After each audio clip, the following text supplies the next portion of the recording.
Hello everyone, कैसे हैं आप लोग। आज हम बात करने वाले हैं मैकेनिकल प्रॉपर्टीज़ ऑफ सॉलिड के बारे में। रेडी हैं आप लोग? चलिए शुरू करते हैं। तो यहाँ से सबसे पहले चीज़ जो हमें समझनी है that is deforming force. What is deforming force? जैसा कि आप लोगों को नाम से ही समझ में आ रहा होगा बच्चे, डिफॉर्मिंग फोर्स इज़ ऐसी फोर्स जिसको हम एक्सटर्नली अप्लाई कर रहे हैं किसी भी ऑब्जेक्ट के ऊपर ताकि उसकी शेप और साइज़ को हम लोग डिफॉर्म चेंज कर पाएँ। ठीक है, उसकी जो भी फॉर्म है उसको हम लोग चेंज कर पाएँ, डिफॉर्म कर पाएँ। उसको लगाने के लिए जो एक्सटर्नल एफर्ट चाहिए हमें, that is a deforming force. एक बार इसकी डेफिनेशन हम लोग फॉर्मली देख लेते हैं। The force responsible for the change in configuration of a body by length, volume and the shape is known as deforming force. Clear है? ओके, नेक्स्ट डेफिनेशन है हमारे पास इलास्टिसिटी। इलास्टिसिटी क्या होती है? इलास्टिसिटी ऐसी प्रॉपर्टी है बच्चे मटेरियल की जिसकी वजह से अगर कोई डिफॉर्मिंग फोर्स किसी भी ऑब्जेक्ट पे लगा के हटाएं, वो वापस अपनी शेप को रिगेन करने की जो टेंडेंसी रखती है, that property is known as elasticity.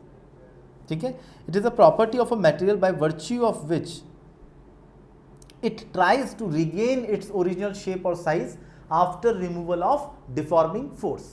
Deforming force हटाने के बाद वो अपनी शेप और साइज को रिगेन करने की जो कोशिश करती है या टेंडेंसी रखती है, this property of a material is known as elasticity. Clear है? चलिए बात करें प्लास्टिसिटी। प्लास्टिसिटी क्या होगा? The property of a material by which the original configuration of the body is not regained और on removal of external force. ठीक है, अगर मैंने मान लो कोई भी एक बॉडी ली, इस पर फोर्स लगाई और ये डिफॉर्म हो गई, लेट्स से इसका साइज इस तरीके से इंक्रीज हो गया। अब जब मैं डिफॉर्मिंग फोर्स रिमूव कर दूं, ये वापस अपनी ओरिजिनल शेप और साइज में आने की जो टेंडेंसी रखती है, दैट इज इलास्टिसिटी। बट अगर मान लो मैंने डिफॉर्म किया, वो डिफॉर्म ही रह गया, तो ऐसी बॉडीज को हम प्लास्टिक बॉडीज कहते हैं और इस प्रॉपर्टी को उनकी प्लास्टिसिटी कहते हैं। ठीक है, परफेक्टली प्लास्टिक बॉडी क्या होगी? परफेक्टली प्लास्टिक बॉडी होगी जिसके अंदर बिल्कुल भी टेंडेंसी नहीं है अपनी शेप और साइज को रिगेन करने की। ठीक है, और परफेक्टली इलास्टिक बॉडी क्या होगी? जो कंप्लीटली अपने आप को रीगेन कर सकती है अपनी शेप और साइज को। ठीक है, immediately after the removal of deforming force the body regains its shape immediately on the removal of external force. Example इसकी देख सकते हैं आप, quartz, phosphorus, bronze are perfectly elastic body, almost perfectly elastic bodies. ठीक है, 100% elastic या 100% plastic जैसा practically कुछ भी एग्जिस्ट नहीं करता, कहीं ना कहीं प्रॉपर्टीज इनके बीच में ही होती हैं। ठीक है, बट हम लोग क्वार्ट्ज को ऑलमोस्ट परफेक्टली इलास्टिक बॉडी की तरह टर्न करते हैं। क्लियर है बच्चे यहाँ तक? तो इसके बाद हम बात करेंगे बच्चे, जो सबसे पहला फिजिकल क्वांटिटी इस चैप्टर के अंदर इंपॉर्टेंट है, दैट इज स्ट्रेस। इस चैप्टर के अंदर हमारे पास स्ट्रेस, स्ट्रेन, ये दो फिजिकल क्वांटिटी हैं जो सबसे पहले हमें पढ़नी है। उसके बाद हम इन दोनों से रिलेटेड एक लॉ पढ़ेंगे जिसका नाम होगा हुक्स लॉ, और हुक्स लॉ पढ़ने के बाद हमारे पास मॉडुलस ऑफ इलास्टिसिटी आ जाएंगे, और लास्ट में हमें एक स्ट्रेस स्ट्रेन कर्व देखना होगा। That's all. तो बहुत छोटा सा चैप्टर है, स्कोरिंग चैप्टर है, आप एक बार ध्यान से पढ़ लें तो आपका ये चैप्टर फिनिश हो जाएगा। ठीक है, तो सबसे पहले हम बात करते हैं बच्चे स्ट्रेस के बारे में। What is stress and what is strain? तो स्ट्रेस क्या होता है? It is defined as the internal resistance offered by the material against the deformation caused by an external applied load. In mathematical expression it is defined as a restoring force per unit area. आप ध्यान से देखिए, जैसे कि एक body है या ये एक रॉड है, रॉड की तरह ट्रीट करिए इसको। अगर मैं इसको स्ट्रेच करने की कोशिश करूं, अगर मैं इसको स्ट्रेच करने की कोशिश करूं, जब हम इसको स्ट्रेच करेंगे तो इसके अंदर एक रीस्टोरिंग फोर्स डेवलप होगी। ठीक है, जब हम कोई भी डिफॉर्मिंग फोर्स किसी भी ऑब्जेक्ट के ऊपर लगाते हैं तो उसके अंदर एक अंदर से रीस्टोरिंग फोर्स डेवलप होती है। अपने आप को थोड़ा छोटा कर लेता हूं ताकि आप लोगों को ये विजुअल मेंटेन रहे। उसके अंदर एक रीस्टोरिंग फोर्स डेवलप होती है, जैसे कि इसको इस तरीके से लगाया। This F is deforming force, ये डिफॉर्मिंग है दोनों तरफ जो मैंने लगा रखी है। बट रीस्टोरिंग फोर्स की बात की जाए तो रीस्टोरिंग फोर्स अंदर की तरफ आएगी, ये रीस्टोरिंग फोर्स होगी। ये एक इंटरनल प्रॉपर्टी है, इंटरनल फोर्सेस है ये, जो टेंशन की तरह काम कर रही हैं, मतलब जिस तरीके से स्ट्रिंग के अंदर टेंशन आती थी जो रस्सी को साथ में रखना चाहती थी, इस तरीके से रीस्टोरिंग फोर्स आ रही है जो कि डिफॉर्मिंग फोर्स के अगेंस्ट में काम कर रही है, उसको वापस ओरिजिनल शेप और साइज में लाने की कोशिश कर रही है। तो ये रीस्टोरिंग फोर्स पर unit cross section area is known as a stress. Stress को हमने देखिए सिग्मा से डिनोट किया है, तो sigma is equal to restoring force पर यूनिट एरिया। क्लियर है? अब ऐसा unit of the stress is pascal. आप देख रहे हो फोर्स पर यूनिट एरिया से आपको एक और फिजिकल क्वांटिटी पता है जिसका नाम है प्रेशर।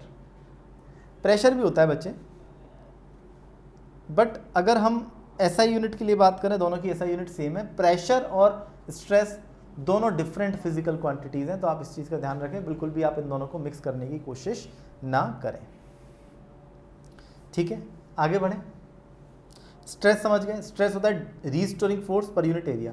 डिफॉर्मिंग फोर्स से आता है क्या स्ट्रेस? नहीं, stress is a internal property. External agent का वजह से हम स्ट्रेस कैलकुलेट नहीं करते, स्ट्रेस कैलकुलेट किया जाता है उसकी इंटरनल टेंडेंसी की वजह से। ठीक है, इसकी डायमेंशन सेम होती है जो हमारे पास प्रेशर की होती है, ml-1 T-2, जैसा कि आप यहाँ पर देख पा रहे होंगे। और stress is neither scalar nor a vector quantity. Technically अगर बात करें तो स्ट्रेस जो होता है वो एक्चुअल में टेंसर क्वांटिटी होता है। अगर कोई आपसे पूछ ले, वैसे टेंसर क्वांटिटी हमारे नीट के सिलेबस में नहीं है, बट फिर भी हम लोग नाम समझ लें कि टेंसर क्वांटिटी नाम की एक और थर्ड टाइप होता है क्वांटिटीज़ का, जो स्केलर और वेक्टर से भी डिफरेंट होता है। क्लियर है? अब स्ट्रेस कितने तरीके का होता है उसको देखते हैं। Types of stress. Longitudinal stress.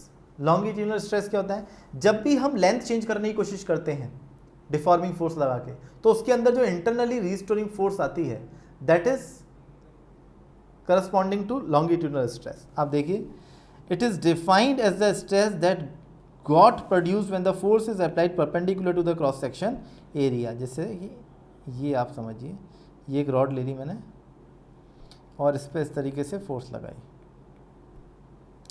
इसका क्रॉस सेक्शन एरिया ए है, तो लॉन्गिट्यूडनल स्ट्रेस सीधे सीधे यहाँ पे F/A हो जाएगा। F कौन सी? रीस्टोरिंग, तो इसको FR लिख देता हूँ मैं। क्लियर है? पक्का? लॉन्गिट्यूडनल स्ट्रेस भी हमारे पास दो तरीके की होगी बच्चे। लॉन्गिट्यूडनल स्ट्रेस भी अगर देखा जाए दो तरीके की होंगी हमारे पास। क्या?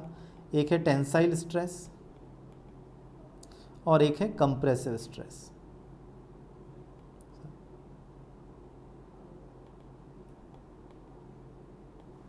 एक है टेंसाइल स्ट्रेस और एक है कंप्रेसिव स्ट्रेस। अगर टेंसाइल स्ट्रेस को देखें, टेंसाइल स्ट्रेस कब होगी? जब हम उसके अंदर इलोंगेशन क्रिएट कर रहे हैं, हम रॉड के अंदर इलोंगेशन लाने की कोशिश कर रहे हैं, तो उसके अंदर जो स्ट्रेस डेवलप होगा that is a part of a longitudinal stress which is specifically known as tensile stress. ठीक है? When force are acting on both sides of the rod, then length of the rod increases. The force acting per unit area internally that result in the elongation will produce tensile stress. तो यहाँ पर आप समझ सकते हैं कि F/A हमारे पास tensile stress हो जाएगा। A is the cross section area of a rod. इसमें एक और बात मैं आपको बता दूं कि कई बार हम लोग डिफॉर्मिंग फोर्स से ही स्ट्रेस निकाल रहे होंगे। क्यों? क्योंकि आप इस चीज को समझिए, at equilibrium, at equilibrium, what does mean by equilibrium? Equilibrium मतलब जब फर्दर इलोंगेशन या फर्दर कंप्रेशन नहीं हो रहा है और एक सिस्टम इक्विलिब्रियम में है, कोई भी मोशन कहीं पर भी किसी तरीके का हमें नहीं दिखाई दे रहा। तो जब इक्विलिब्रियम की बारे में बात करेंगे तो जितना इलोंगेशन होना था उतना इलोंगेशन हो चुका है। तो इक्विलिब्रियम के टाइम पर फर्दर इलोंगेशन नहीं हो रहा है, that means net force zero है। इसका मतलब जो अंदर इंटरनली रीस्टोरिंग फोर्स आई होगी that will be equals to the outer या एक्सटर्नल डिफॉर्मिंग फोर्स। तो इक्विलिब्रियम के टाइम पे रीस्टोरिंग फोर्स और डिफॉर्मिंग फोर्स बराबर रहती हैं। एट इक्विलिब्रियम फोर्स रीस्टोरिंग और फोर्स डिफॉर्मिंग ये दोनों बराबर हो जाती हैं। मतलब मैग्नीट्यूड वाइज हम बात कर रहे हैं, मैग्नीट्यूड वाइज हम बात कर रहे हैं।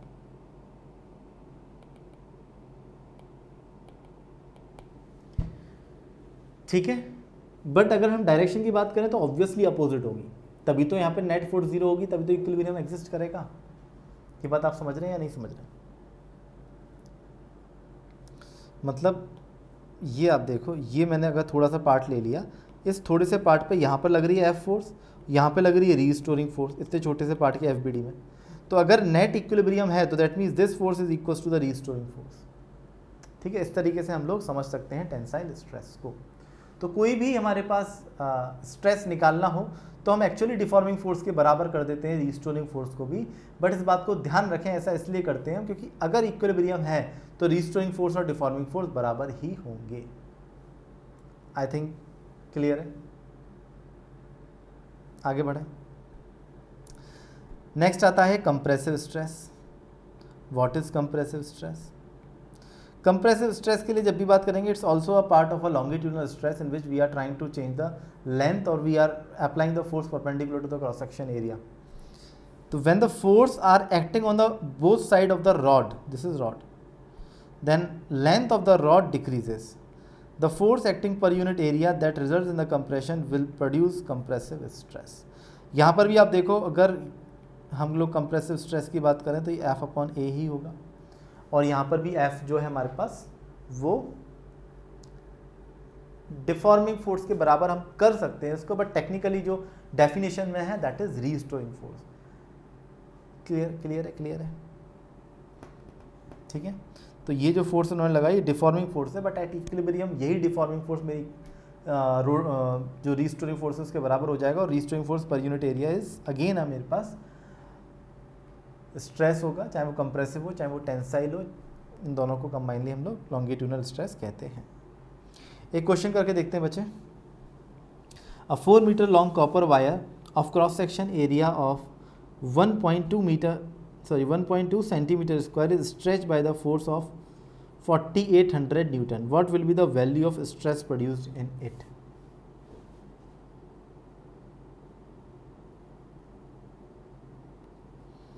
आप देखो, अगर उन्होंने फोर्स लगा रखी है 4800 न्यूटन की, what will be the value of the stress produced in it? Cross section area given है 1.2 सेंटीमीटर स्क्वायर, इसको भी हम लोग 1.2 इंटू 10⁻⁻⁴ मीटर स्क्वायर लिख सकते हैं। ये बात समझ में आ रही है? तो अब उसने पूछा है स्ट्रेस कितना आ जाएगा, तो स्ट्रेस आ जाएगा फोर्स अपॉन एरिया। जो डिफॉर्मिंग फोर्स लगाई थी इक्विलिब्रियम पे वही रिस्टोरिंग फोर्स के बराबर होगी, तो 4800 अपॉन 1.2 इंटू 10⁻⁴ ये ऊपर चला जाएगा, तो 4800 इंटू 10⁻⁴ अपॉन 1.2। ठीक है, ये हटा लिया हमने, पॉइंट्स को हटा लिया, तो ये आप देखोगे 4 टाइम्स चला जाएगा 400, तो आ जाएगा 4 इंटू 10⁻, आप ये देखो यहाँ पे 4 था, 5 6 7 7, ये हमारे पास आ जाएगा पास्कल में स्ट्रेस। समझ में आया क्या?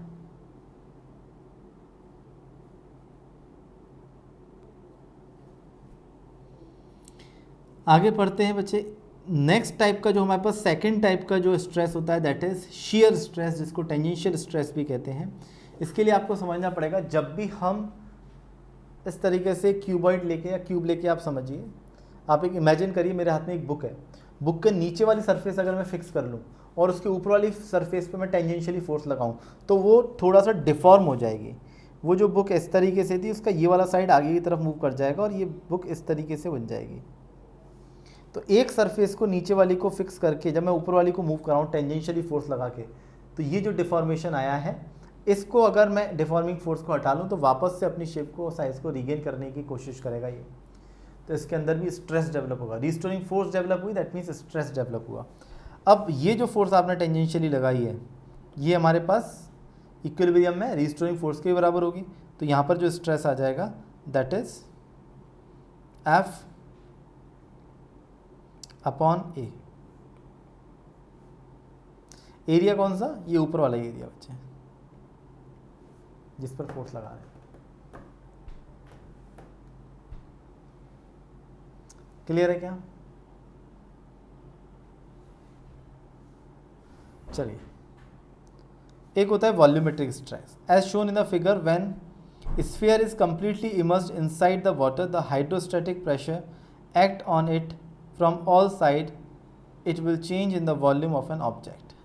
Here the stress produced is known as volumetric stress. आप ये समझिए जैसे कि आपने एक बॉल ली और बॉल को आपने वाटर के अंदर डाल दिया, और वाटर के अंदर डालने से क्या होगा, वाटर हर तरफ से प्रेशर लगाएगा। अब हर तरफ से प्रेशर लगेगा तो उसके अंदर से भी रिस्टोरिंग फोर्स आएगी जो उसको बाहर की तरफ पुश कर रही होगी। इसकी वजह से अगर फोर्स बाहर वाली ज़्यादा है तो उसके अंदर डिफॉर्मेशंस आ जाएंगे, तो डिफॉर्मेशंस आ जाएंगे तो ये अंदर जो रिस्टोरिंग फोर्स इसके अगेंस्ट डेवलप होगी, that will again gives us a stress. तो वॉल्यूमेट्रिक स्ट्रेस आ जाएगी। एफ एक्सटर्नल अपॉन ए लिख दिया क्योंकि इक्विलिब्रियम के टाइम पर वही जो एक्सटर्नल है वही इक्विलिब्रियम के बराबर होगी, तो this is a volumetric stress. इसको हम लिख सकते हैं कि this is a extra pressure which is applies on it. Volumetric stress जो आ जाएगा इक्विलिब्रियम के टाइम पर वो प्रेशर के बराबर होगा जो भी एक्सटर्नली अप्लाई किया हुआ है। इससे आप देख रहे हो सब पहले उसके पास इनिशियल वॉल्यूम थी, फिर फाइनल वॉल्यूम हो गई, तो जो चेंज इन वी है that is negative. Final volume कम है, V final minus V initial करेंगे तो वो नेगेटिव आएगा। क्लियर है? तो वॉल्यूमेट्रिक स्ट्रेस भी हमारे पास एक फिजिकल क्वांटिटी होती है। एक क्वेश्चन देखेंगे, a bar of a cross section area A is subjected to a equal and opposite tensile force at its end. Consider a plane of a bar making an angle theta with the axis of a bar. What is the tensile stress on the plane? What is the shearing stress on this plane? What value of theta is the tensile stress is maximum? और किस value of theta पे sharing stress maximum होगा? Try कीजिए एक बार।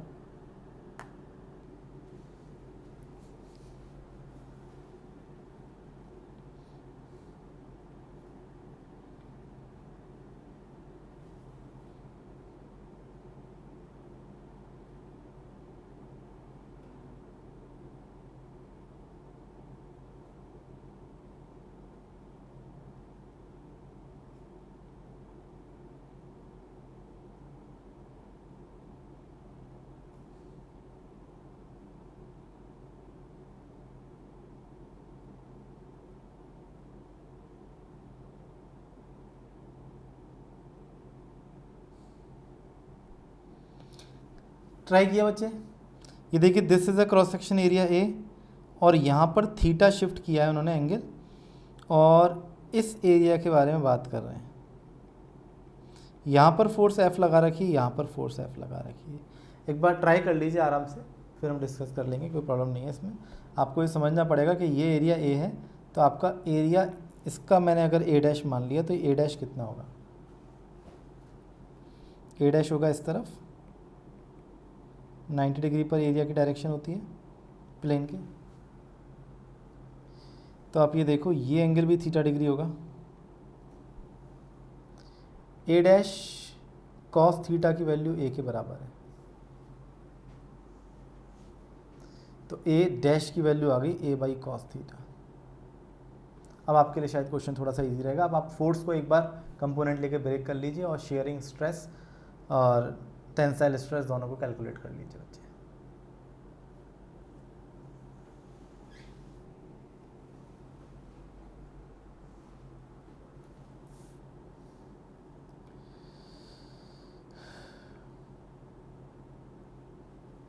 Okay तो यहाँ पर आप देखोगे बच्चे, ये अगर मैं फिगर को कॉपी कर लूँ यहाँ पर,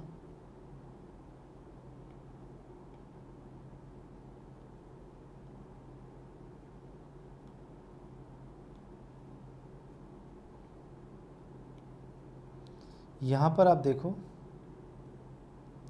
ये जो फोर्स लग रही है इसका कंपोनेंट क्रॉस सेक्शन पे कैसा आएगा, इसका जो फोर्स का जो इफेक्ट आएगा। मैं एरिया को मिटाता हूँ, एरिया वाली बात ख़त्म हो गई है, एरिया को मैंने रब कर दिया। जो फोर्स आएगी बच्चे वो इस तरीके से आएगी, सही बात है। अब इस फोर्स को कंपोनेंट लेना पड़ेगा मेरे को। इस तरफ फोर्स का कंपोनेंट हो जाएगा एफ कॉस थीटा और इस तरफ फोर्स का कंपोनेंट हो जाएगा एफ साइन थीटा। तो इस वाले क्रॉस सेक्शन एरिया पर ए डैश पर जो टेंसाइल स्ट्रेस आएगी that is F cos theta upon A dash. तो जो टेंसाइल स्ट्रेस आएगी that is F cos theta upon A dash, F cos theta, A dash की वैल्यू कितनी है बच्चे, ए अपॉन कॉस थीटा, तो ये हो जाएगा F cos square theta upon A. Clear है। और अगर शेयर स्ट्रेस की बात हम लोग कर रहे हैं तो tangential force F sin theta upon A dash होगी, that is F sin theta upon A by cos theta, that is F sin theta cos theta by A. ऊपर नीचे 2 से मल्टीप्लाई कर दें तो एफ साइन 2 थीटा बन जाएगा और नीचे 2a रह जाएगा। These are the answers of the tensile stress and shear stress. These are the answers of tensile stress and shear stress.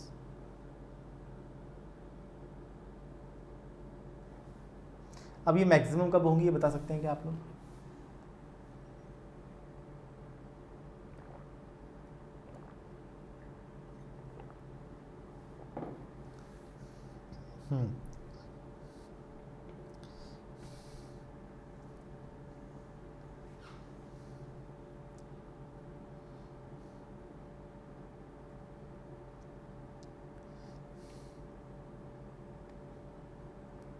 किया, देखो थीटा यहाँ पे आ रहा है, दैट मीन्स टेंसाइल स्ट्रेस को अगर मैक्सिमम करना है तो कॉस थीटा को मैक्सिमम करना पड़ेगा, और कॉस थीटा मैक्सिमम कहाँ पे होता है, जब थीटा 0 डिग्री हो जाए।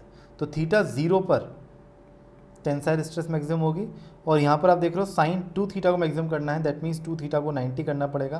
तो 2 थीटा 90 के लिए थीटा को 45 करना पड़ेगा, तब जाके साइन 90 बनेगा, जो कि इसकी वैल्यू 1 होती है। तो यहाँ पर आ गया थीटा 0,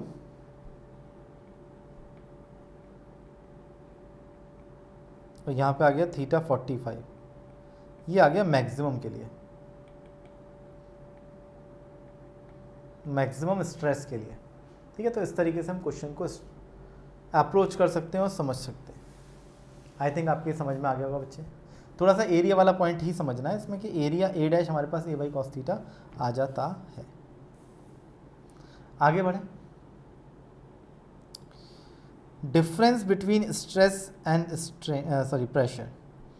स्ट्रेस और प्रेशर में क्या अंतर है? स्ट्रेस इंटरनल रेजिस्टिंग फोर्स पर यूनिट एरिया है, ये एक्सटर्नल लोड पर यूनिट एरिया है। It's a tensor quantity, it is a scalar quantity. Stress value changes if angle between force and area vector changes conceptually. Pressure is acting same in all the direction when object is kept inside the fluid. Stress can be tensile, compressive और tangential, but ये हमेशा compressive होगा pressure। और stress acts normal as well as tangential to the surface, दो तरह के stress हमारे पास होते ही हैं। और pressure but हमेशा ही normal ही होता है। तो pressure जब भी लगेगा तो वो जिस भी surface पे लगेगा उसको वहाँ पर pushing effect ही डाल रहा होगा, perpendicular act कर रहा होगा। एक और क्वेश्चन देख लेते हैं बच्चे।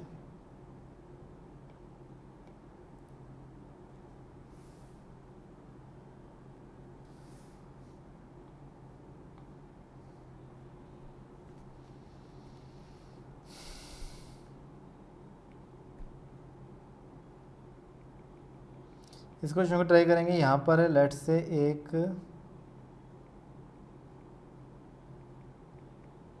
10 kg का ब्लॉक है, लेट से, और एक है 5 kg का ब्लॉक। ये हवा में एकदम हैंग है। इसकी रेडियस है लेट से 1 सेंटीमीटर और इसकी रेडियस है R2 लेट से 2 centimetre. Find ratio of stress in wire A and wire B. This is wire A and this is wire B.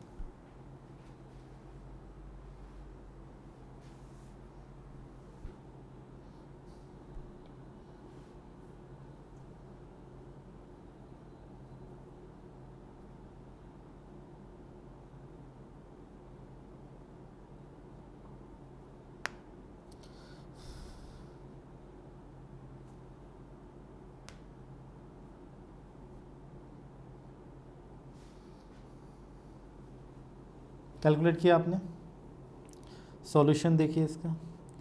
अब यहाँ पर वायर ए की बात अगर की जाए, वायर ए, वायर ए में जो स्ट्रेस आएगी that is force upon area. अब रीस्टोरिंग फोर्स मेरे पास टेंशन के बराबर होगी जो कि वहाँ पे आने वाली है, और यहाँ पे अगर टेंशन निकाला जाए तो ये पूरा नीचे का जो वेट है उसको बैलेंस कर रहा होगा, दैट मीन्स 15 kg को बैलेंस कर रहा होगा ऊपर का वायर। 15 kg को बैलेंस करने के लिए जो टेंशन आएगी that is 150 Newton upon area pi r1 square. ऐसे ही वायर बी के बारे में बात की तो सिग्मा हो जाएगा टेंशन अपॉन एरिया, और नीचे वाला जो वायर है वो सिर्फ 5 kg को बैलेंस कर रहा होगा, दैट इज़ 50 अपॉन ए की वैल्यू भी रख देते हैं पाई r2 स्क्वायर। डिवाइड करा देते हैं हम 1 और 2 को, तो सिग्मा 1 अपॉन सिग्मा 2। आप देखो 150/50 पाई r1 स्क्वायर, ऊपर की तरफ आ जाएगा पाई r2 स्क्वायर। पाई ने पाई को मार दिया और इसने 3 टाइम्स मार दिया, तो 3r2 square upon r1 square. r2 की वैल्यू 2 है, r1 की वैल्यू 1 है, पुट कर दो तो ये आ जाएगा 12/1। This is the ratio of the stress in wire A and wire B. इस तरीके से हम क्वेश्चन को स्टेप बाय स्टेप सॉल्व करके चल सकते हैं। क्लियर है क्या? कोई भी परेशानी यहाँ तक? आगे बढ़ें। नेक्स्ट हमारे पास जो फिजिकल क्वांटिटी आती है जिसके बारे में हमें डिस्कशन करना है दैट इज स्ट्रेन। स्ट्रेन क्या होता है? It is defined as the ratio of the change in configuration by the original configuration. It is a unitless and dimensionless quantity. Strain जब भी हमारे पास आएगा तो इसकी कोई भी डायमेंशन नहीं होती, no dimension and no unit. Dimension means ये हम उसकी बात कर रहे हैं यूनिट एंड डायमेंशन वाली, ठीक है। ये डायमेंशन ऊपर जो लिखा हुआ है ये अलग है, नीचे जो लिखा हुआ है ये अलग है, कंफ्यूज मत हो जाना। ऊपर जो डायमेंशन है वो शेप और साइज़ के बारे में बात कर रहे हैं। तो स्ट्रेन क्या होता है? स्ट्रेन होता है change in the dimension of a body, shape और साइज़ में जो चेंज आता है, upon original dimension of a body. तो ये रिप्रेजेंट कर रहा है डिफॉर्मेशंस को, ठीक है। डिफॉर्मेशन को जो हमारे पास शो कर रहा है दैट इज स्ट्रेन। ध्यान से देख लीजिए, स्ट्रेन क्या होता है? Change in the dimension upon original dimension. Configuration ले लो, कोई भी कॉन्फ़िगरेशन है, शेप और साइज, उसको चेंज करने के लिए हम जब भी बात करेंगे तो स्ट्रेन की कर रहे हैं हम। Change in configuration upon original configuration.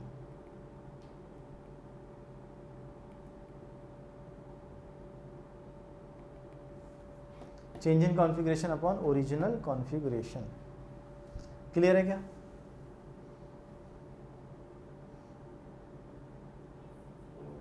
आगे बढ़ें। अब ये कॉन्फ़िगरेशन क्या क्या हो सकते हैं? लेंथ हो सकता है, वॉल्यूम हो सकता है, शेप हो सकता है, ठीक है। तो इन सब अलग अलग कॉन्फ़िगरेशन पे स्ट्रेन के अगेन हमारे पास 3 पार्ट्स हैं।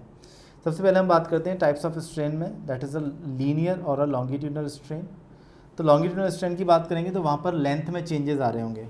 तो कॉन्फ़िगरेशन में देखो, यहाँ पर इस डायग्राम में आप देख सकते हैं, इस डायग्राम में हम देख रहे हैं ये लेंथ थी पहले यहाँ से लेके यहाँ तक, ठीक है। दिस इज़ एल इनिशियल और अब एल फाइनल हो गई हमारे पास ये। तो डेल्टा एल कितना आ गया? Change in length, that is L final minus L initial.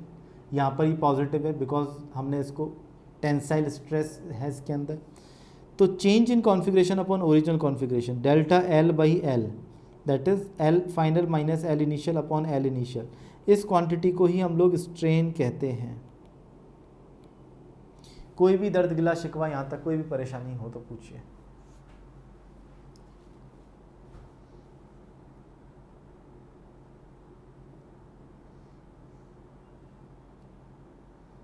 ठीक है क्या?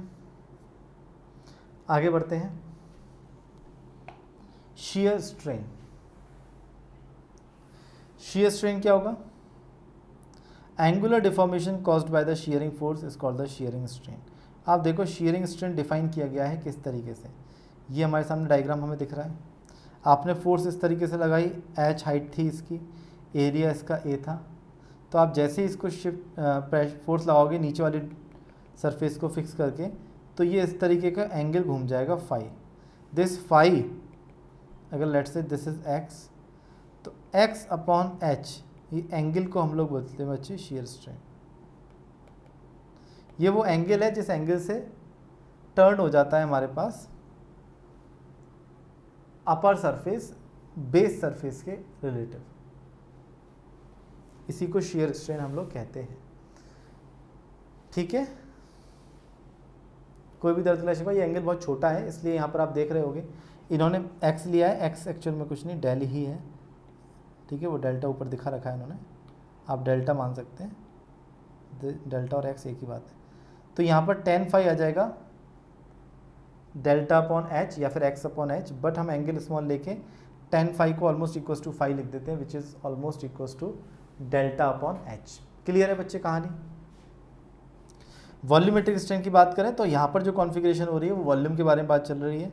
तो कहीं पर भी अगर हम यहाँ पर देख रहे हैं कि इनिशियली पहले वॉल्यूम थी वी आई, फाइनली वॉल्यूम थी वी एफ, तो डेल्टा वी जो हमारे पास हो जाएगा that is V final minus V initial. तो इस वॉल्यूमेट्रिक स्ट्रेन की जब भी हम डिस्कशन करेंगे, वॉल्यूमेट्रिक स्ट्रेन, तो वॉल्यूमेट्रिक स्ट्रेन होगा delta V by V which is V final minus V initial upon V initial. Clear है? एग्जाम्पल ट्राई कीजिए एक बार। A copper rod of 2 metre long is stretched by 1 millimetre, find the strain produced in copper rod.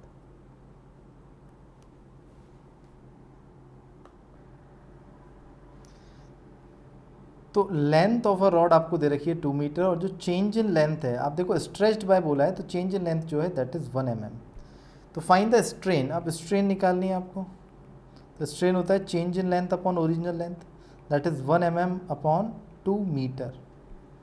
अब आपको unit same करनी पड़ेगी, तो आप यहाँ से इसको लिख सकते हैं 1 mm या फिर 1 इंटू 10⁻³ मीटर अपॉन 2 मीटर। तो आप देखो ये आ जाएगा 0.5 into 10⁻³ without any unit. This is a strain developed in the copper rod. Clear है बच्चे? तो ज़्यादातर जो क्वेश्चंस आते हैं बच्चे वो ना ही सिर्फ स्ट्रेन के या फिर सिर्फ स्ट्रेस के आते हैं दोनों के मिला के, स्ट्रेस और स्ट्रेन, बट वहाँ पर हमें ज़रूरत पड़ती है एक कमिंग लॉ की जिसका नाम है हुक्स लॉ। एक ही लॉ है बच्चे यहाँ पर इस चैप्टर के अंदर, तो इम्पॉर्टेंट है, आप ध्यान से समझ लें इसको। अजम्पशंस क्या है हुक्स लॉ के? होमोजीनियस मटेरियल है, आइसोट्रोपिक मटेरियल है, लीनियर इलास्टिक मटेरियल है। मतलब मटेरियल पे 3 प्रॉपर्टी हम लगा रहे हैं कि आइसोट्रोपिक है, मतलब हर तरफ एक जैसा है, होमोजीनियस है, एक ही प्रॉपर तरीके से एक डेंसिटी का है तब लगा रहे हैं, और लीनियरली इलास्टिक मटेरियल है, तब जाके हम लोग हुक्स लॉ के बारे में बात कर रहे हैं। हुक्स लॉ का स्टेटमेंट क्या है? For a small deformation stress is directly proportional to the strain for a many materials.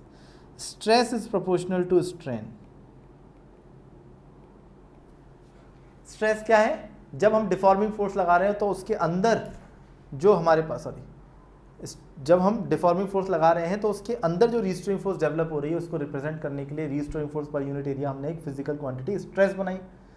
तो जब हमने इसको डिफॉर्म किया तो डिफॉर्मेशन की वजह से अंदर स्ट्रेन भी आया और स्ट्रेस भी आया, दोनों साइमल्टेनियसली आते हैं। ऐसा नहीं कि पहले स्ट्रेस आएगा फिर स्ट्रेन आएगा या फिर पहले स्ट्रेन आएगा फिर स्ट्रेस आएगा, दोनों साइमल्टेनियसली एक्ट करेंगे और ये दोनों एक दूसरे के प्रोपोर्शनल होंगे, ऐसा बोला हुक्स ने।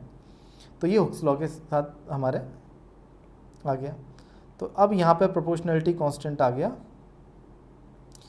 तो यहाँ पे आ गया हमारे पास मॉड्यूलस ऑफ इलास्टिसिटी। ठीक है, modulus of elasticity into strain. तो आप देखो स्ट्रेस अपॉन स्ट्रेन को हम लोग कांस्टेंट की तरह ट्रीट कर सकते हैं, इसी कांस्टेंट को बोलते हैं मॉड्यूलस ऑफ इलास्टिसिटी। जैसा कि आप यहाँ पर देख पा रहे हो, stress is upon strain is equals to constant and this constant of proportionality is known as a modulus of elasticity. Clear है? तो within a elastic limit हम बात कर रहे हैं, within a elastic limit. Within a elastic limit मतलब, within a elastic limit का मतलब ही हमारे लिए ये है कि इलास्टिक लिमिट जब आप डिफॉर्मिंग फोर्स हटा देते हैं तो वापस अपनी शेप और साइज में रीगेन कर लेता है मटेरियल अपने आप को या बॉडी अपने आप को। दैट लिमिट या that amount of the deformation is comes under elastic limit, अगर वो अपना कंप्लीट रीगेन कर पा रहा है। तो within elastic limit stress is directly proportional to the strain. तो उस एरिया को हम लोग बोलते हैं कि इस एरिया में हुक्स लॉ वैलिड है। ठीक है, और यहाँ पर जो कांस्टेंट आ रहा है that is modulus of elasticity. अब 3 तरीके के मॉडुलस ऑफ इलास्टिसिटी हम इस चैप्टर के अंदर देखेंगे। The slope of stress strain curve gives the modulus of elasticity. Obviously अगर स्ट्रेस और स्ट्रेन का कर्व है तो जो स्लोप होगा tan theta that is equals to stress upon strain, और ये हमारे पास मॉडुलस ऑफ इलास्टिसिटी होता है, अभी हमने समझा था। कोई परेशानी इसमें नहीं। आगे देखते हैं। The slope of the material A is greater than slope of the material B depending on the angle phi 1 is greater than phi 2। अब यहाँ पे देखो ए और बी दो मटेरियल ले लिए, तो पूछ रहे हैं किसका स्लोप ज़्यादा है। ऑब्वियसली ए का स्लोप ज़्यादा है, तो ए का मॉडुलस ऑफ इलास्टिसिटी ज़्यादा होगा। The value of the modulus of elasticity of the A is more than that of the B, therefore A is more elastic than B. तो जिसका मॉडुलस ऑफ इलास्टिसिटी ज़्यादा होगा that is more elastic than the material which is having less modulus of elasticity. तो ये comparison करना हमें आना चाहिए। क्लियर है? आगे बढ़े। स्ट्रेस स्ट्रेन कर्व को हम लोग समझ लेते हैं बच्चे। स्ट्रेस स्ट्रेन कर्व यहाँ पर देखिए, जैसे कि ये है हमारे पास स्ट्रेस और इधर है स्ट्रेन, ठीक है। आप ये देखो, हमने यहाँ तक बोल दिया बी पॉइंट तक हमारे पास है यील्ड पॉइंट। बी पॉइंट तक, ओ से लेके बी पॉइंट तक जब तक मैं स्ट्रेस बढ़ा रहा हूँ इसके अंदर स्ट्रेन बढ़ रहा है, ठीक है। बट स्ट्रेन बढ़ते बढ़ते एक पॉइंट ए तक ये स्ट्रेस और स्ट्रेन एक दूसरे के साथ प्रोपोर्शनल रहे हैं, और ए पॉइंट के बाद उनके बीच की प्रोपोर्शनलिटी घट गई है, बट बी तक चले गए वो। तो ओ से लेके ए तक जो हमारे पास रीजन है ये है stress is proportional to strain reason,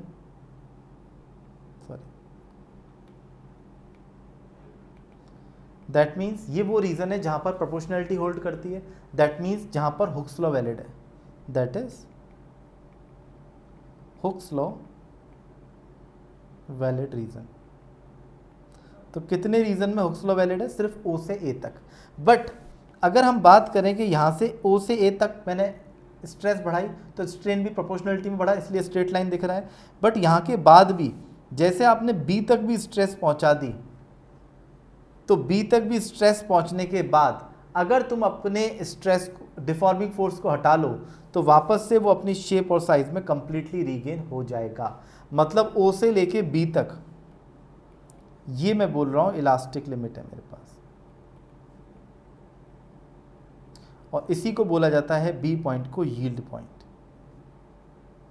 मतलब अगर तुम किसी भी ऑब्जेक्ट को डिफॉर्म कर रहे हो और डिफॉर्म करते करते तुम अगर उसके यील्ड पॉइंट तक भी अगर उसकी इलास्टिक स्ट्रेस को इंक्रीज कर दोगे या बढ़ा दोगे, तो भी after removal of deforming force वो अपनी ओरिजिनल शेप और साइज में आ जाएगा। बट ओ से लेके बी तक इलास्टिक लिमिट तो है, इलास्टिक रीजन है, बट हुक्स लॉ वैलिड सिर्फ ओ से लेके ए तक है, क्योंकि हुक्स लॉ बोलता है stress is directly proportional to the strain. That means stress और स्ट्रेन के बीच में एक स्ट्रेट लाइन आनी चाहिए जो कि ओ से लेके ए तक ही आती है, और ए से लेके बी तक वो इलास्टिक लिमिट है, बट अपनी शेप और साइज में ओरिजिनल आने के बाद भी प्रोपोर्शनलिटी यहाँ पर नहीं दिख रही, इसलिए हम बोलते हैं कि ए के बियॉन्ड हमारे पास हुक्स लॉ वैलिड नहीं है, बट इलास्टिक लिमिट बी तक है। यहाँ पर बच्चों को कन्फ्यूजन हो जाता है कि सर हुक्स लॉ में ही क्या वो अपनी शेप और साइज को रीगेन कर पाता है completely?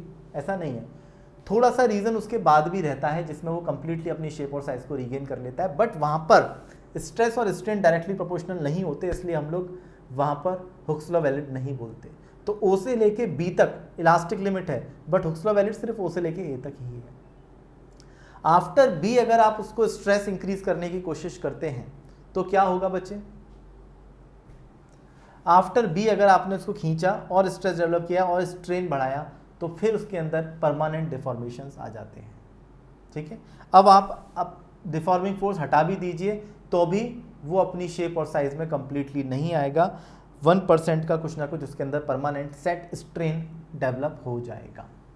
After removal of deforming force भी उसके अंदर परमानेंट डिफॉर्मेशंस आ ही जाएंगे बच्चे। क्लियर है? अगेन आप खींच के उसको स्ट्रेस और बढ़ाते हैं फर्दर, तो स्ट्रेन भी बढ़ता जाता है। बट आफ्टर पॉइंट बी आप इस चीज़ को ऑब्जर्व करेंगे कि इलास्टिक लिमिट के बाद स्ट्रेन जो है वो मोर सिग्निफिकेंट इंक्रीज कर रहा होता है with relative to stress. Strain ज़्यादा तेजी से बढ़ने लगता है स्ट्रेस के कंपैरेटिवली। आप ये देख रहे हो, ये लाइन थोड़ा सा फ्लैट हो गई, स्लोप इसका कम हो गया, बट स्ट्रेस बढ़ते बढ़ते बढ़ते बढ़ते एक पॉइंट पहुंच जाता है जिसको हम बोलते हैं अल्टीमेट स्ट्रेस पॉइंट। ये डी जो है हमारे पास, ये है अल्टीमेट स्ट्रेस। इसको मैं यहाँ लिख देता हूँ।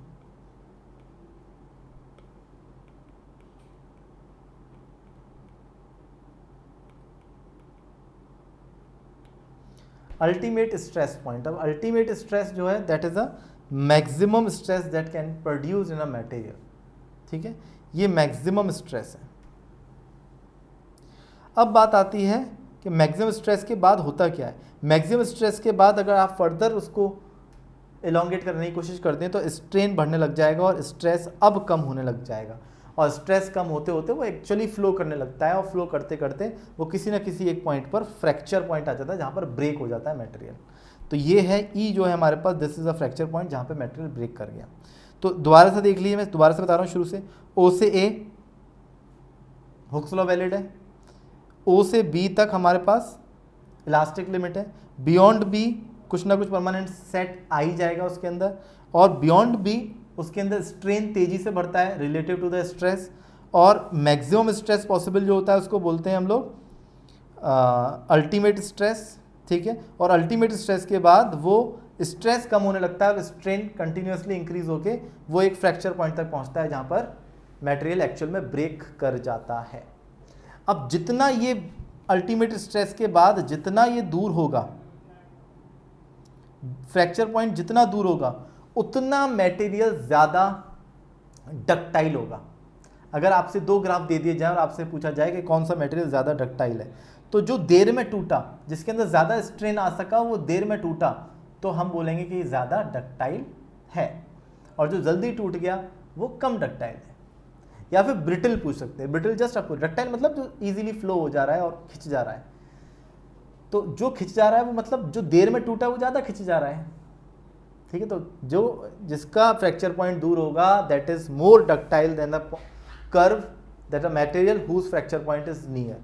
तो जिसका फ्रैक्चर पॉइंट नियर है उससे ज़्यादा डक्टाइल होगा वो वाला जिसका फ्रैक्चर पॉइंट दूर है। ठीक है, कोई भी दर्द, क्लास, शिकवा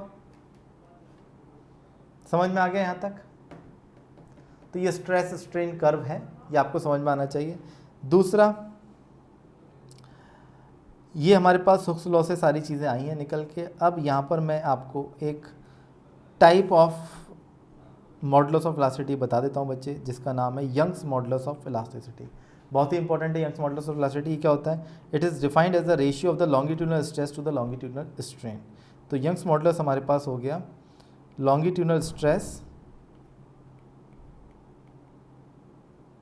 upon longitudinal strain, that is force upon area upon change in length upon length। तो F upon delta L into A upon L था, ऊपर चला गया। so this will be the Young's modulus किसी भी एक मटेरियल के लिए। but Young's modulus does not depends on stress and strain। Young's modulus stress और strain पर डिपेंड नहीं करता। it is a property of a material।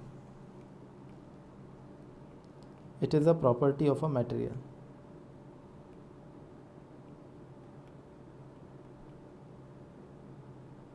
ठीक है, मतलब आपको जैसे मटेरियल गिवन है, जैसे कॉपर गिवन है, तो उसका यंग्स मॉडुलस आपको गिवन हो गया। ठीक है, कि यंग मॉडुलस इतना है। क्लियर है? ऐसा नहीं कि स्ट्रेस आ जाएगा उसके अंदर या स्ट्रेन आ जाएगा तो हम बोलेंगे यंग्स मॉडुलस चेंज हो गया। नहीं, it is a property of a material, वो फिक्स है पर्टिकुलर मटेरियल के लिए। लिख लो इसको। इस पर एक क्वेश्चन देख लेते हैं बच्चे। क्वेश्चन क्या कह रहा है? A wire of length L, area of cross section area A is hanging from a fixed support. The length of the wire changes from L1 when the mass is M suspended from its free end. The expression of the Young's modulus, Young's modulus निकालना है। अब देखो, पहले length थी L, length को L1 किया गया। कैसे? mg वेट को एक्सर्ट करा के उस वायर के ऊपर। तो एक डायग्राम बना लीजिए आप। क्रॉस सेक्शन एरिया भी आपको A गिवन है। Let's say this is a wire, cross section area है A। इस पर M मास का अगर ऑब्जेक्ट लटका दिया तो फोर्स इस पर लग जाएगी mg। तो इसके अंदर जो टेंशन आ जाएगी, इसकी लेंथ L से L1 चलेगी, तो चेंज इन लेंथ हमारे पास आ गया L1 माइनस L। क्लियर है? और टेंशन जो इसके अंदर आएगी दैट इज mg। अगर हमें रोप का मास नहीं दे रखा है तो हम यूनिफॉर्म कंसिडर करेंगे पूरे को।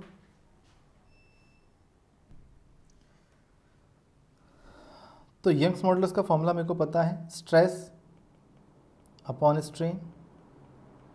अब आप देखो फोर्स से मेरे पास mg क्रॉस सेक्शन एरिया है A, ठीक है, अपॉन डेल्टा एल हुआ है मेरे पास L1 माइनस L और टोट एक्चुअल लेंथ L। तो ये हमारे पास आ जाएगा mg L upon A into L1 minus L। तो इस तरीके से हम लोग क्वेश्चन को सॉल्व कर सकते हैं और D option is the right answer. तो ये नीट 2020 का क्वेश्चन है बच्चे, प्रीवियस ईयर क्वेश्चन है, तो इंपॉर्टेंट है। एक मिनट, अब आपको दिख रहा होगा। तो D option will be correct. आगे बढ़े। Increment of the length due to his own weight. एक वायर का, इसको समझ लेते हैं। लेट से यहाँ पर है मेरे पास एक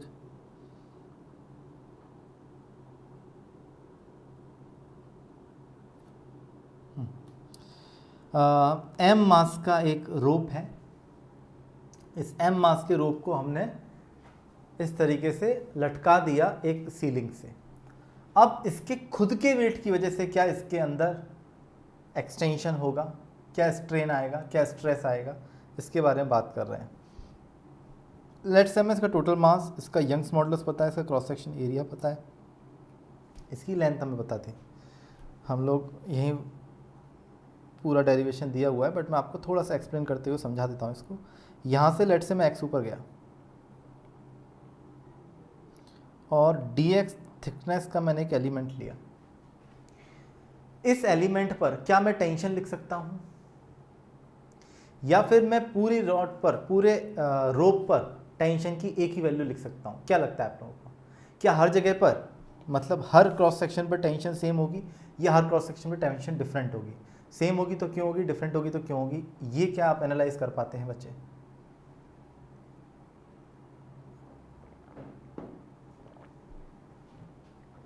बताइए। देखिए, अगर आप यहां देखेंगे तो यहां पर कोई भी टेंशन की वैल्यू नहीं होगी, बट यहां पर देखेंगे तो टेंशन की वैल्यू सबसे ज़्यादा होगी। इनफैक्ट यहां से जैसे जैसे आप ऊपर जाएंगे टेंशन बढ़ती जा रही होगी। ऐसा क्यों? आप देखिए, कुछ भी आप पार्ट को देखिए, ये नीचे वाला जो पार्ट है, इस पार्ट को बैलेंस कौन कर रहा होगा? इस नीचे वाले पार्ट को बैलेंस करने के लिए ऊपर की तरफ फोर्स चाहिए, जो कि यहाँ पर लगेगी एज अ टेंशन। तो जैसे जैसे आप ऊपर जाएंगे तो नीचे वाला पार्ट बड़ा होते चले जाएगा, जिसको बैलेंस करके रखना है, तो टेंशन भी बड़ी होती चली जाएगी।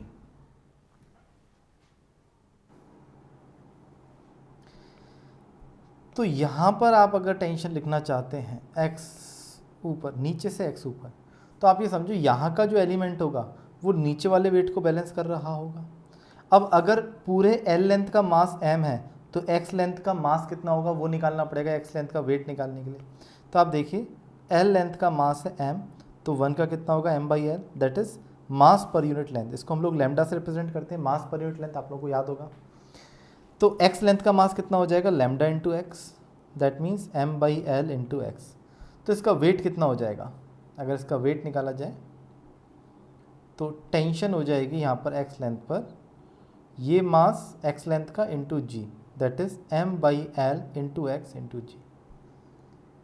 तो ये जो छोटा सा लेंथ dx है, इस dx लेंथ को मैं थोड़ा सा जूम करके बना लेता हूँ। इसको मैंने जूम करके बना लिया। अब इस dx के अंदर भी थोड़ा बहुत इंक्रीमेंट आएगा, क्योंकि यहाँ पे टेंशन की वैल्यू tx है, इसके अंदर इसमें यूनिफॉर्म मान सकते हैं ऑलमोस्ट। तो इस टेंशन की वजह से इसके अंदर जो इंक्रीमेंट आएगा छोटा सा, दैट इज dl लेट से। तो dl कितना आया होगा ये निकाल सकते हैं क्या? यंग्स मॉडुलस तो फिक्स रहने वाला है, टेंशन tx अपॉन ए स्ट्रेस, और dl अपॉन dx। dl क्या है? इंक्रीमेंट, और dx क्या है? Actual length. तो यहाँ से आप dl निकाल सकते हो। dl आप देखोगे क्या आ जाएगा, tx अपॉन ए dx y, ये आ जाएगा। और tx की वैल्यू डाल दी आपने, तो m/l g into X D X upon A Y, this is dl। अब इसको इंटीग्रेट कर दीजिए आप। x की वैल्यू कहाँ से कहाँ तक, 0 से लेके कैपिटल L तक। तो आपके पास ये आंसर आ जाएगा हमारे पास mgl/2ay, ठीक है, जो हमें यहाँ पर दे रखा है mgl/2ay। क्लियर है? आगे बढ़ें एक बार। Shear modulus and modulus of rigidity, ठीक है। शेयर मॉडुलस और मॉडुलस ऑफ रिजिडिटी क्या होता है? It is defined as the ratio of the shear stress and the shear strain. आप लोगों को याद होगा शेयर स्ट्रेस क्या होता है? जैसे ये सरफेस थी, हमने ऊपर टेंजेंशियली फोर्स लगाई थी F, तो ये सरफेस जो थी इस तरीके से शिफ्ट हो गई थी।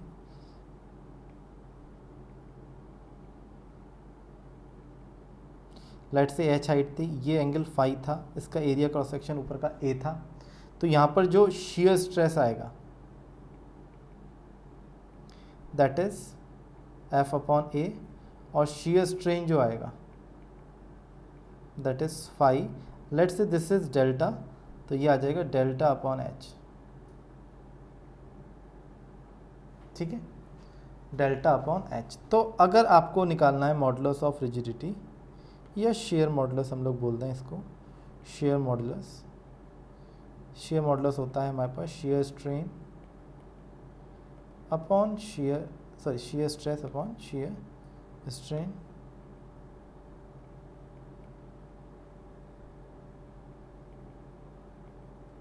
तो ये आ गया F/A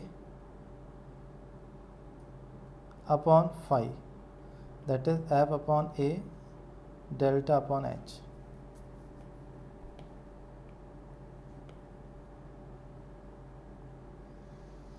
क्लियर है?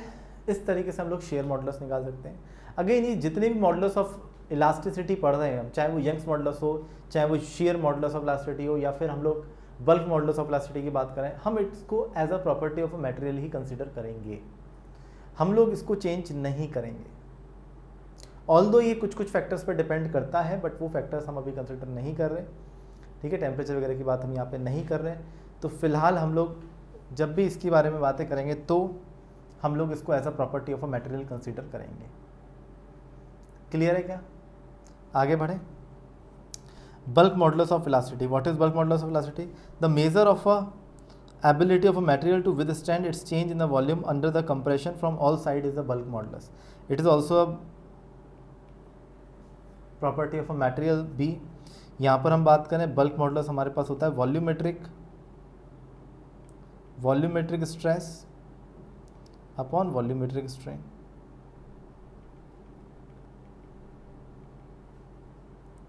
तो ये आ जाएगा हमारे पास delta P is the volumetric stress, जो एक्सेस प्रेशर उन्होंने लगा दिया है, और delta V/V is the volumetric strain. यहाँ पर एक माइनस साइन आता है। ये माइनस साइन हमें ये बता रहा है कि जो डेल्टा P होगा और डेल्टा V होगा ये अपोजिट साइन के होंगे। अगर प्रेशर एक्सेस लगाया है तो चेंज इन वॉल्यूम नेगेटिव होगा, मतलब वॉल्यूम डिक्रीज होगा। एक्सेस प्रेशर अगर पॉजिटिव है तो वॉल्यूम डिक्रीमेंट में होगा, ठीक है, डिक्रीज होगा। और अगर हमने डेल्टा P जो है वो हमने कम किया है, लूज किया है प्रेशर, तो वॉल्यूम इंक्रीज करेगा। तो इस वजह से यहाँ पर एक नेगेटिव साइन लगा दिया which indicates the sign of delta P and delta V are opposite, ठीक है। Negative sign indicate the increase in pressure results in a decrease in volume. P है यहाँ पे हाइड्रोस्टैटिक प्रेशर डिफरेंस, और delta V/V is the volumetric strain. Clear है?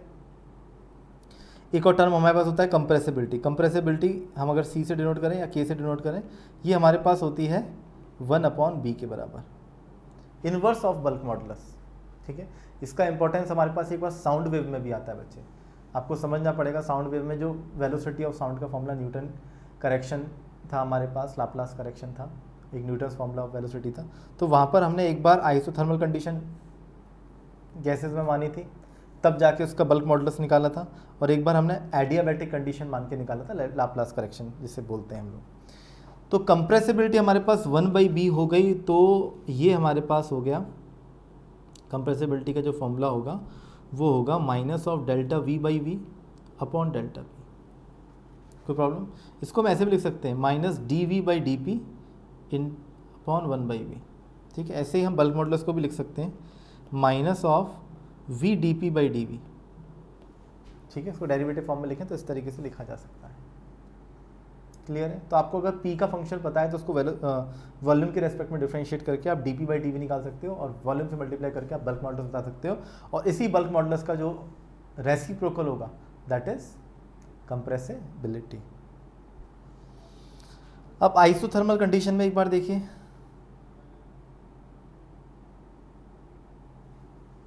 Isothermal condition की अगर बात करेंगे,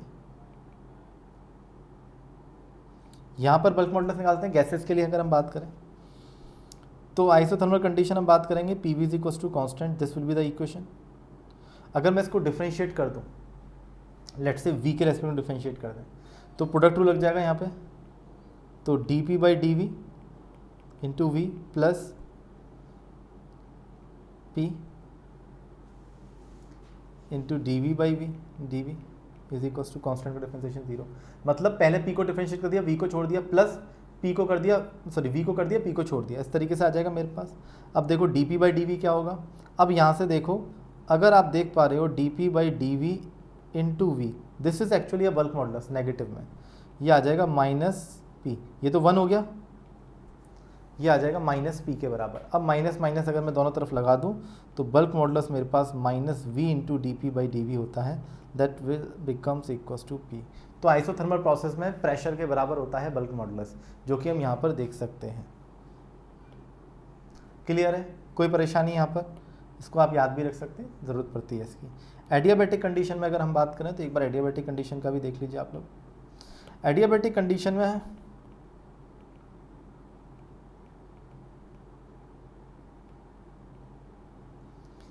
पीवी की power gamma is equal to constant, PV की power gamma is equal to constant. अगर इसको डिफरेंशिएट कर दें with respect to time,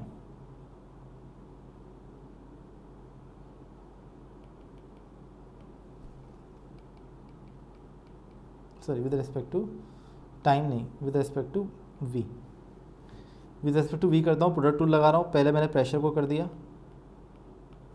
we को छोड़ दिया, प्लस प्रेशर को छोड़ दिया, अब वी को कर देंगे तो गामा वी गामा माइनस 1, ये आ जाएगा, कांस्टेंट का डिफरेंशिएशन 0।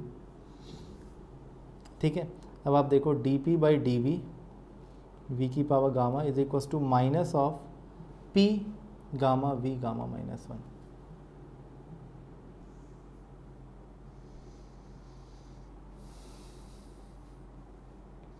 तो यहाँ पर आप देखोगे इससे ये कट जाएगा, अब बल्क मॉडुलस होता है minus V D P by D V, तो ये आ जाएगा माइनस का minus gamma P, that means gamma P. तो bulk modulus for adiabatic process हमारे पास हो जाता है गामा पी, तो ये आपको पता होना चाहिए। तो bulk modulus for different thermodynamic process जब हम निकाल रहे होते हैं गैसेस के ऊपर, तो हम इस तरीके से बच्चे काम करके चलते हैं। क्लियर है? तो बल्क मॉडुलस की डेफिनेशन आपको पता होनी चाहिए कि हम वॉल्यूमेट्रिक स्ट्रेस और स्ट्रेन का रेशियो ले रहे होते हैं।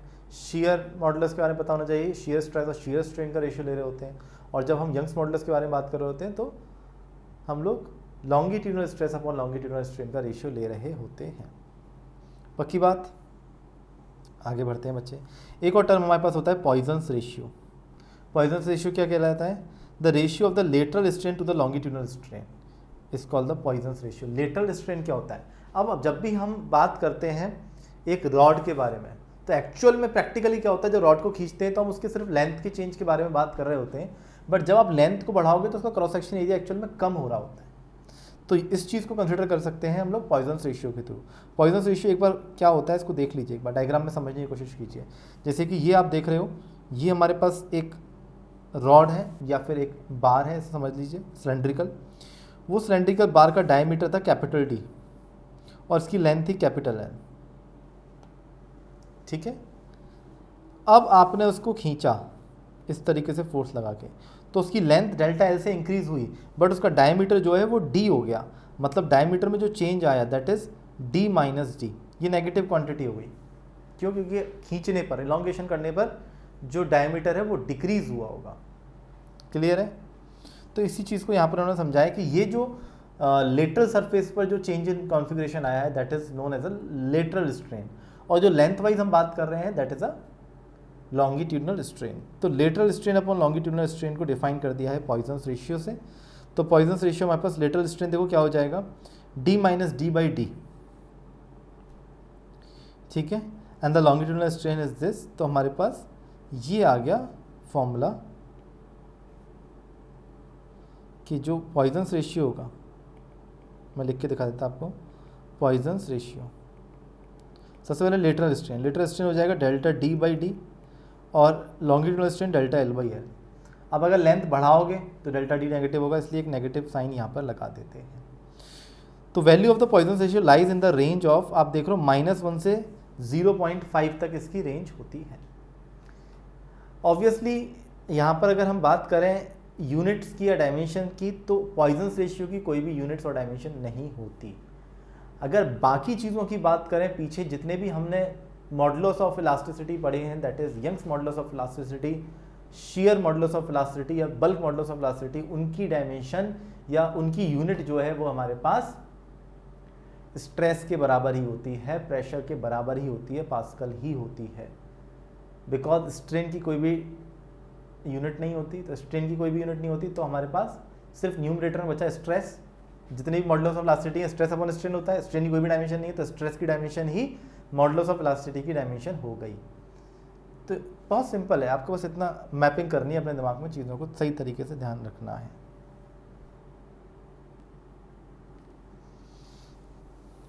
आगे बात करते हैं, elastic potential energy stored in the wire या स्टोर्ड इन द बार। एक रॉड के अंदर अगर हमने उसको फोर्स लगाई F, तो उसके अंदर कुछ ना कुछ इलास्टिक पोटेंशियल एनर्जी स्टोर हो जाती है, जिसकी वजह से ही वो अपनी शेप और साइज को रीगेन कर पाता है या फिर अपोजिट वर्क कर पाता है जो भी एक्सटर्नली उसके साथ किया गया है। तो इसको हम समझ लेते हैं इलास्टिक पोटेंशियल एनर्जी या फिर स्ट्रेन एनर्जी भी हम इसको बोलते हैं,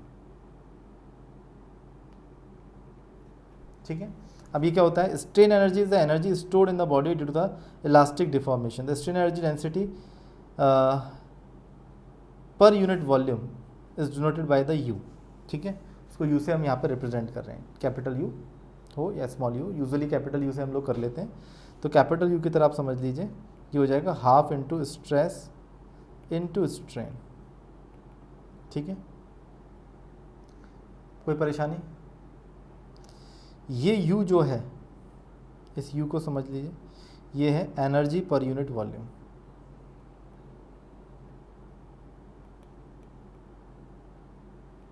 या फिर इसको बोल देंगे हम एनर्जी डेंसिटी, ठीक है।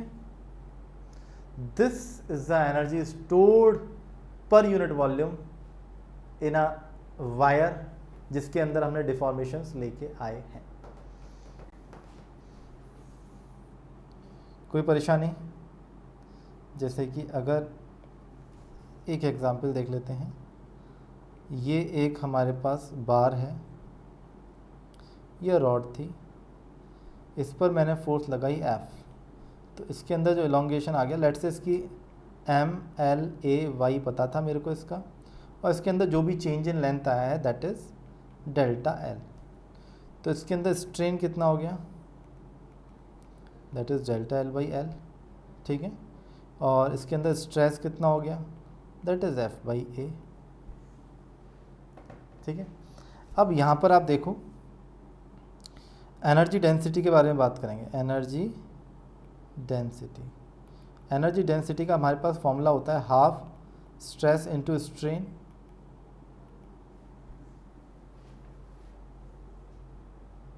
ठीक है। कोई परेशानी आता है? अब देखो हुक्स लॉ से हम क्या लिख सकते हैं, हुक्स लॉ से हम लिख सकते हैं स्ट्रेस इज इक्वल्स टू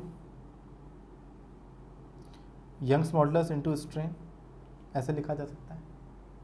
तो स्ट्रेन क्या हो जाएगा, दिस इम्प्लाइज दैट स्ट्रेन हो जाएगा मेरे पास स्ट्रेस अपॉन यंग्स मॉडुलस। तो इस फॉर्मूले को यूज़ करके आप स्ट्रेन की वैल्यू जैसे ही यहाँ डालोगे तो आपके पास आ जाएगा हाफ स्ट्रेस का square upon Young's modulus, this is energy density. तो ऐसे करके यहाँ पर 3 फॉर्मूले आपके लिए बना रखे हैं, ठीक है। तो आप जैसे ही यहाँ पर पुट करोगे स्ट्रेस, तो half F square upon A square Y, ये हमारे पास एनर्जी डेंसिटी आ जाएगी। कोई भी परेशानी?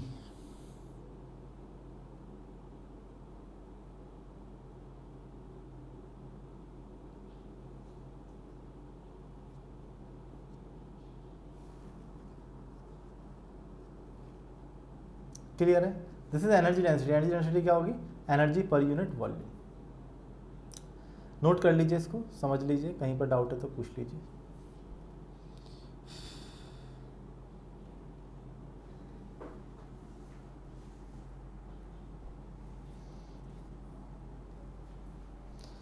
आगे बढ़ते हैं। Application of the elastic behaviour of a material, questions करेंगे, अभी देखेंगे इसके बाद। सबसे पहले देख लेते हैं, एनसीईआरटी में 2-3 चीज़ें दे रखी हैं, इसको फटाफट से एक बार हम समझ लेते हैं। डिफ्लेक्शन इन अ बीम, तो जब भी आपने एक बीम लटकाया है उस पर अगर आपने कोई भी मास हैंग कर दिया जिसका वेट है W, तो उसके अंदर कुछ ना कुछ डेल्टा आ जाएगा, उसका आप देख रहे हो, ये कुछ ना कुछ उसके अंदर बैंड आ जाएगा, तो जो नीचे की तरफ वो डिफ्लेक्शन उसका आएगा, डिफ्लेक्शन इन अ बीम, उसका हमारे पास फॉर्मूला डायरेक्टली दे रखा है एनसीईआरटी में, दैट इज WL³/4BD³Y। तो यहाँ पे प्रोपोर्शनलिटी के बेसिस पर बात की जा सकती है आपसे कि बताइए यंग्स मॉडुलस के हिसाब से जो हमारे पास प्रोपोर्शनलिटी आएगी वो क्या आएगी। तो यहाँ पर हम देखें, जो भी यहाँ पे डेविएशन आना है या डिफ्लेक्शन आना है, that is inversely proportional to the Young's modulus. मतलब यंग्स मॉडुलस अगर ज़्यादा हुआ तो डिफ्लेक्शन कम आएगा, समझ रहे हो? तो for a beam of the material of the weight W is suspended in a middle due to which the bending of the beam occurs as shown in the figure. The deflection at the middle is, तो middle में जो deflection आएगा that is WL³/4BD³/Y। Clear है सबको? याद करो इसे, फटाफट याद करो, इसे याद करो फटाफट। WL³/4BD³/Y। तो डेल्टा हमारे पास डिफ्लेक्शन है, ये W वेट है, B ब्रेथ है, बीम की L लेंथ है, यंग्स मॉडुलस है, और D हमारे पास डेप्थ ऑफ अ बीम। तो ये सारी चीज़ें हमें समझ में आनी चाहिए। कोई परेशानी यहाँ तक? प्रोपोर्शनलिटी पूछी जाएगी सिर्फ। तो the shape of I beam makes the excellent for the unidirectional bending parallel to the web. ये जो यहाँ पे वेब है, ठीक है, और फ्लैंजेस हैं, ये वेब और फ्लैंजेस की ये जो शेप आती है बीम की, ये इसे एक ही डायरेक्शन में बेंडिंग अलाउ करती है, ठीक है। तो बहुत ही शानदार शेप है ये, कॉस्ट इफेक्टिव भी है और बहुत ही परफेक्ट यहाँ पर बीम हमें मिल जाता है, जिससे हम एक ही डायरेक्शन में इंश्योर कर सकते हैं कि यहीं बेंड हो सकता है, दूसरी जगह बेंड नहीं हो सकता। The horizontal flanges resist the bending movement while the web resist the shear stress which is also a cost effective, ठीक है। तो इस तरह के शेप आते हैं मार्केट में। क्रेन्स की बात करें, if A is the cross section area of the crane rope required to lift the load of mass mg, then for safety purpose the cross section area of the rope will be, यहाँ पर आप देख सकते हैं कि area of the cross section हमारे पास हो जाता है mg/sy से ज़्यादा या बराबर होना चाहिए, where sy is the yield strength of the rope. ये भी हमारे पास एनसीईआरटी से लिया हुआ स्टेटमेंट है, ठीक है। तो ये भी आपको पता होना चाहिए, अगर आपसे डायरेक्टली पूछ लिया जाए कि जो area of the cross section of the rope of the crane, crane देखी होगी आप लोगों ने, किसी भी चीज़ को, ऑब्जेक्ट को उठाने में काम में आती है। तो जब हम किसी भी चीज़ को उठा रहे हैं तो हमारे पास उस रोप के लिए कुछ बेसिक नेसेसिटीज़ होनी चाहिए। That basic necessities is the area of the cross section of that rope which is greater than और equals to mg/sy, that is sy is the yield strength of the rope. Last, maximum height of the mountain. Mountains की maximum height कितनी हो सकती है? अगर हमें breaking stress of the rock पता है तो नीचे वाला जो रॉक होगा, जो बिल्कुल bottom most rock of mountain है, उस पर सबसे ज़्यादा प्रेशर होगा, ठीक है। लेट्स से मेरे को डेंसिटी ऑफ अ रॉक पता है, यूनिफॉर्म डेंसिटी में मान लेता हूँ, तो कुछ रो GH प्रेशर हो गया नीचे की तरफ, rho is the density of a rock, ठीक है, और H हाइट क्या माउंटेन हो गया। तो यहाँ पर अगर मैं रो GH प्रेशर की तरह इसे थोड़ा सा कैलकुलेट करने की कोशिश करें तो ब्रेकिंग स्ट्रेस अगर मेरे को पता है कि ये मैक्सिमम स्ट्रेस है जहाँ तक ये पहुँच सकता है, तो अगर मैं इसको बराबर कर दूँ, ब्रेकिंग स्ट्रेस तक अगर पहुँचा दूँ प्रेशर को, तो मैं यहाँ पर जो अप्रॉक्सीमेटली हाइट आएगी दैट इज़ ऑलमोस्ट 10 किलोमीटर। तो ये बताता है कि 10 किलोमीटर से ज़्यादा अगर हाइट हो गई माउंटेन की हाइट अगर 10 किलोमीटर से ज़्यादा हो गई तो नीचे जो प्रेशर है that pressure will exceed a breaking stress and which results in the breaking of a rock at the bottom. तो माउंटेन पूरा का पूरा कोलैप्स हो जाएगा। तो ऐसा नहीं होना चाहिए, इसलिए जो मैक्सिमम हाइट पॉसिबल है वो लेस, मतलब ऑलमोस्ट इक्वल्स टू 10 किलोमीटर ही होगी। तो ये ऐसा कुछ हमारे पास डेटा है, तो आपके डायरेक्टली एनसीईआरटी से क्वेश्चन आ सकता है, इसलिए आपसे पूछा जा सकता है। क्लियर है यहाँ तक? चलिए अब हम लोग क्वेश्चन देख लेते हैं। और ये चैप्टर आपका फिनिश। ओके, इस क्वेश्चन को ट्राई करेंगे आप, छोटा सा क्वेश्चन है ये आपके लिए। The bulk modulus of the rubber is 9 × 10⁸ newton per metre square. To what depth a rubber ball be taken in a lake so that its volume is decrease by 0.1%। Volume को decrease करना है, bulk modulus दे रखा है, तो कितनी depth तक हम उस रबर बॉल को ले जा सकते हैं। थोड़ा सा दिमाग लगाएंगे, हो जाएगा। ट्राई कीजिए बच्चे एक बार।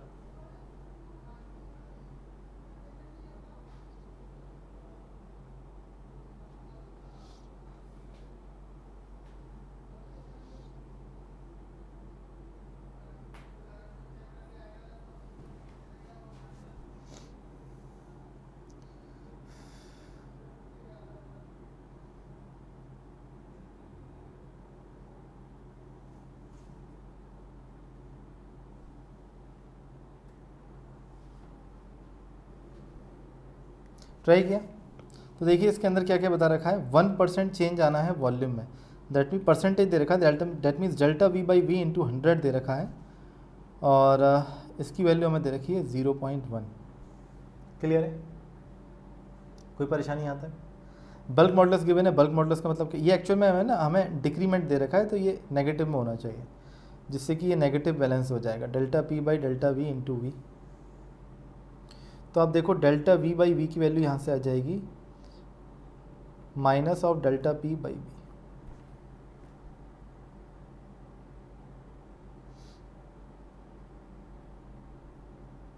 अच्छा, हमें तो डेल्टा पी निकालना है ना, तो कोई प्रॉब्लम ही नहीं है, इसको आप इधर रख दीजिए। डेल्टा पी जो हो जाएगा that is minus of B delta V by V. तो अब डेल्टा पी क्या होगा आप ये समझिए, अगर आप एच हाइट अंदर जा रहे हैं तो जो चेंज इन प्रेशर आएगा that is rho G H.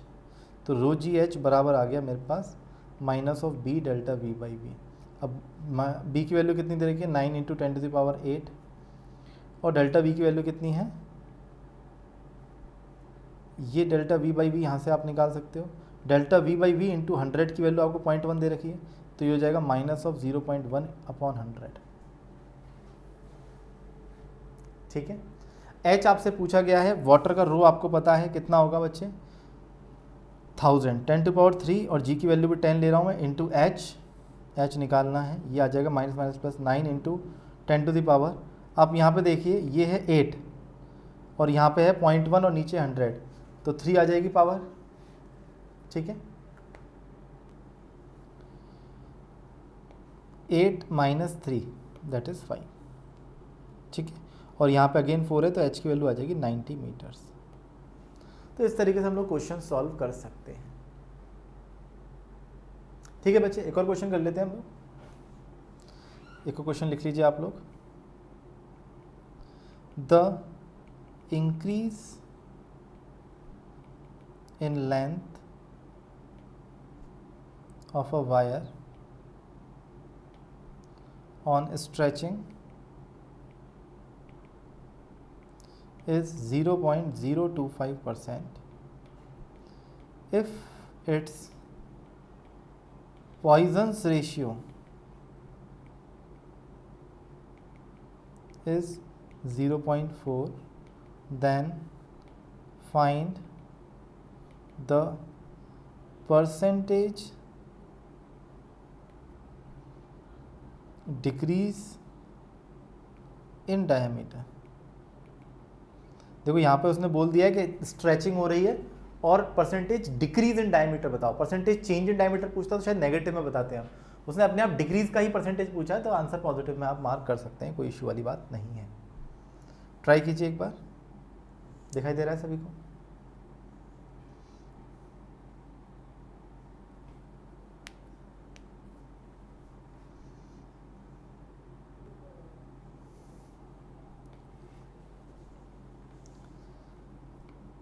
देखिए इंक्रीज इन लेंथ मतलब हमें परसेंटेज में दे रखा है delta L by L into 100 की वैल्यू गिवन है 0.025। ठीक है, इफ इट्स पॉइजन्स रेशियो, अब पॉइजन्स रेशियो गिवन है, पॉइजन्स रेशियो का फॉर्मूला हमारे पास होता है minus delta D by D, lateral strain upon longitudinal strain delta L by L is equals to, इसकी वैल्यू 0.4 दे रखी है, तो minus delta D by D हो जाएगा हमारे पास 0.4 into delta L by L. दोनों तरफ 100 से मल्टीप्लाई कर दो तो डायरेक्ट परसेंटेज चेंज आ जाएगा डायमीटर का जो पूछा गया है। तो 0.4 into delta L by L into 100 की वैल्यू हमारे पास है 0.025, तो ये आ जाएगा बच्चे 0.01 परसेंटेज। क्लियर है? इस तरीके से हम लोग क्वेश्चन सॉल्व कर सकते हैं।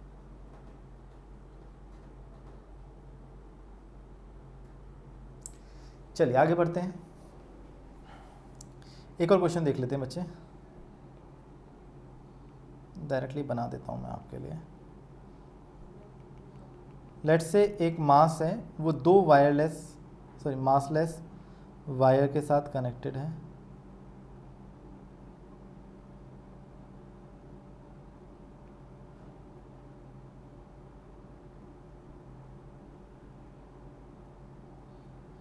ये है, इसकी लेंथ है L, रेडियस है R, यंग्स मॉडुलस है Y, इसकी लेंथ है 2L, रेडियस है 2R, यंग्स मॉडुलस है 2Y, और यहाँ पर ये दोनों रूप जो हैं मासलेस हैं, इन पर एक m मास लटका दिया गया।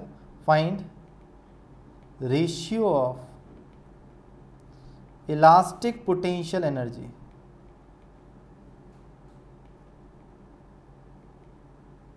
Ratio of elastic potential energy stored इन, इसको नाम दे देते हैं कुछ वायर A और ये है वायर B,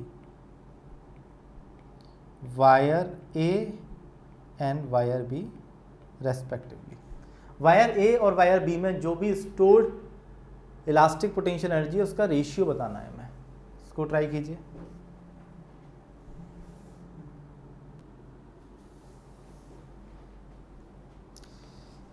ओके, इसको एक बार देख लेते हैं बच्चे, सॉल्यूशन देख लेते हैं इसका। अब इलास्टिक पोटेंशियल एनर्जी का फॉर्मूला आप लोगों को पता है क्या? नहीं, आपको एनर्जी डेंसिटी का पता है। एनर्जी डेंसिटी का formula half into stress into strain होता है, या फिर हाफ इंटू स्ट्रेस का स्क्वायर अपॉन यंग्स मॉडुलस होता है। ठीक है, तो यहाँ पर दिस इज एनर्जी पर unit volume, energy density, energy पर यूनिट वॉल्यूम।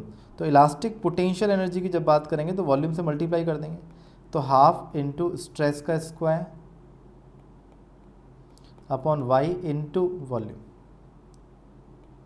ये हो जाएगा मेरे पास। ठीक है, अब सबसे पहले वायर ए में निकालते हैं हम लोग, या नॉर्मल दोनों वायर के लिए देख लेते हैं कंबाइन करके। तो इलास्टिक पोटेंशियल एनर्जी जो हो जाएगी दैट इज हाफ, स्ट्रेस क्या हो जाएगा? Force upon area.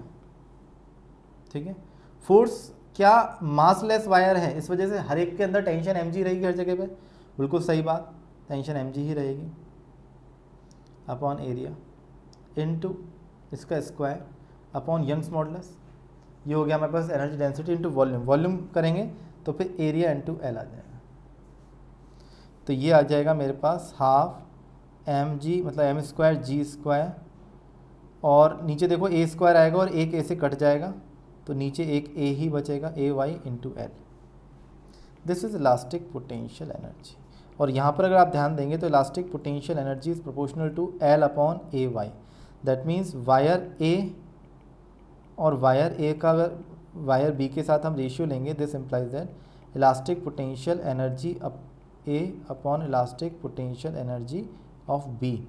तो हमारे पास क्या आ जाएगा, इसको देख लीजिए एक बार, L1 upon A1 Y1 upon L2 upon A2 Y2। That means L1 by L2, A2 by A1, Y2 by Y1। कोई परेशानी? अब ये रेशियो आप लोग चेक कर सकते हैं। एरिया को भी अगर मैं इस तरीके से लिख लूँ, एरिया को भी देखो मैं लिख सकता हूँ, ये तो मेरे पास है L1 बाई L2, एरिया को लिखा जाता है पाई R2 square upon pi R1 square into Y2 by Y1। ये आ गया मेरे पास, कोई परेशानी इसमें? अब देख लो यहाँ पे वैल्यू पुट कर दो, L2 by L1, sorry L1 है L,